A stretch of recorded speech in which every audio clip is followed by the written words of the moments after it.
Hey hi welcome to my channel.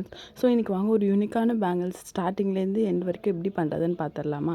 So இதுக்கு பார்த்திங்க அப்படின்னா நான் நல்ல ஒரு பேரட் க்ரீன் கலர் த்ரெட் எடுத்து ரேப் பண்ணிகிட்ருக்கேன். ஸோ நீங்கள் பார்த்திங்கனாலே தெரியும். ஸோ ரேப் வந்து ரொம்ப நீட்டாக பண்ணணும், அதுதான் இந்த பேங்கிள் டிசைனிங்கில் ரொம்ப முக்கியம். ஸோ இதை வந்து ரேப் பண்ணும்போது நீங்கள் வந்து பார்த்து பண்ணணும். ஸோ ஓவர்லேப் ஆகுதா, நீட்டாக இருக்கான்னு பார்க்குறோம். இப்போ வந்து கொஞ்சமாக நான் பண்ணிவிட்டு ஸோ கம்ப்ளீட் பண்ணியிருக்கேன். பாருங்கள் எப்படி இருக்குன்னு, உங்களுக்கு பார்க்கும்போது தெரியும் அவ்வளோ நீட்டாக இருக்குன்னு. ஸோ இப்போது எண்டு ஸ்டேஜுக்கு வந்துட்டோம். இதை எப்படி கட் பண்ணி நான் ஸ்டிக் பண்ணுறேன்னு பாருங்கள். ஸோ நிறைய பேருக்கு இது டவுட் இருக்குல்ல, எப்படி ஸ்டிக் பண்ணணும், ஸோ எந்த மெத்தட்னு கூட. ஸோ அதுக்காக தான் நான் ஒவ்வொரு வீடியோவிலுமே இதையுமே காமிச்சிருக்கேன். பாருங்கள், நான் எவ்வளோ வந்து நல்லா நீட்டாக ஸ்டிக் பண்ணிவிட்டு ஸோ அந்த இது போட்டதே உங்களுக்கு தெரியாது, அந்த மாதிரி இருக்கும். ரொம்ப அழகாக ரேப் பண்ணியாச்சா.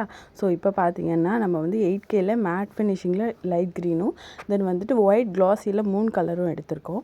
ஸோ இதை பார்த்திங்க அப்படின்னா இப்போ ஒரு லீஃப் மாதிரி வரும் இல்லையா, ஸோ அந்த மாதிரி ஒட்டிக்க போகிறோம் நம்ம. ஃபஸ்ட்டு வந்துட்டு லைக் லோட்டஸ் டிசைன்லாம் நீங்கள் நிறைய ப்ளேஸில் பார்த்துருப்பீங்க, கைண்ட் ஆஃப் அந்த மாதிரி. பட் நம்ம சிமிலராக போகிறது இல்லை. ஸோ 3 லீஃப் வர மாதிரி ஒட்டிட்டு கீழே பார்த்தீங்க அப்படின்னா க்ளூ போட்டுட்டு 3 ஷேப்பை ஒட்ட போகிறோம். ஸோ இது பார்த்திங்கன்னா மேக்ஸிமம் அந்த மாதிரி டிசைன் நான் எங்கேயுமே பார்த்ததில்ல. சரி, கொஞ்சம் யூனிக்காக இருந்தால் உங்களுக்கு யூஸ்ஃபுல்லாக இருக்கும் அப்படின்றதுக்காக தான் நான் அதை க்ரியேட் பண்ணியிருக்கேன். ஸோ அகைன் பாருங்கள், அதே மாதிரி நான் கண்டினியூ பண்ணுறேன். ஸோ உங்களுக்கு எப்படி ஃபுல்லாக ஒட்டணும்னு தெரியறதுக்காக தான் கண்டினியூ பண்ணுறேன்.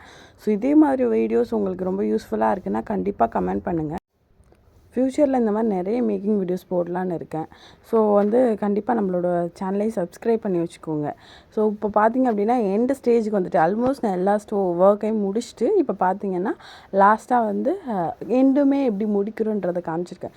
ஸோ இனிஷியல் எப்போவுமே பார்த்திங்க அப்படின்னா நம்மளோட பேங்கிள்ஸ் பொறுத்தவரை கொஞ்சம் அட்ஜஸ்ட்மெண்ட் எடுக்க தான் செய்யும்.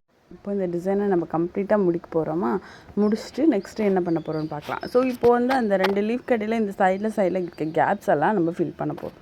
அதுக்கு என்ன எடுக்க போகிறோம், ஸ்மாலஸ்ட்டு திலகம் இருக்கும் இல்லையா, ஒயிட் க்ளாஸியில் ஒயிட்டில், ஸோ அதை எடுத்து இப்படி வச்சுக்க போகிறோம். அந்த ஷார்ப்னஸ் வந்துட்டு இன்னர் சைட் பார்த்த மாதிரி இருக்க மாதிரி வச்சு போகிறோம். ஸோ இதை வந்துட்டு இதே மாதிரி ஃபுல்லாகவே கம்ப்ளீட் பண்ணிக்க போகிறோம். உங்களுக்கு நான் 2 இடத்துல எப்படி கரெக்டாக ப்ளேஸ் பண்ணுறதுன்னு வச்சு காமிச்சிருக்கேன். நல்லா நோட் பண்ணி பார்த்தீங்கன்னா உங்களுக்கு தெரியும். ஓகேவா, இதே மாதிரி நீங்களும் வச்சுருங்க இன்கேஸ் இந்த டிசைன் ட்ரை பண்ணுறீங்கன்னா. ஸோ அதுக்கப்புறம் பார்த்திங்க அப்படின்னா அந்த 3 லீஃபு ஜாயின் ஆகிற இடத்துல வந்துட்டு நான் 3 கிட்ட என்ன பண்ணியிருக்கேன் அப்படின்னா கொஞ்சம் பிக் சைஸில் இருக்க ஜர்கான் ஸ்டோன் வச்சுருக்கேன். ஆக்சுவலி அதோட லுக் நேரில் ரொம்பவே ட்ரை ஆனதுக்கப்புறம் சூப்பராக இருந்துச்சு பார்க்கும்போது. ஆக்சுவலி அது ரொம்ப என்ஹான்ஸ் பண்ணுச்சு அந்த பேங்கிள்ஸ், ஆக்சுவலாக சூப்பராக இருந்தது. தென் பார்த்திங்க அப்படின்னா அதையும் கம்ப்ளீட் பண்ணி முடிச்சதுக்கப்புறம் நம்மளோட பேங்கிள்ஸ் எவ்வளோ சூப்பராக ரெடியாக இருக்குன்னு பாருங்கள். ஸோ இந்த மாதிரி யூஸ்ஃபுல்லான வீடியோஸ்க்கு நம்மளோட சேனலை கண்டிப்பாக சப்ஸ்கிரைப் பண்ணி வச்சுக்கோங்க. தேங்க்யூ.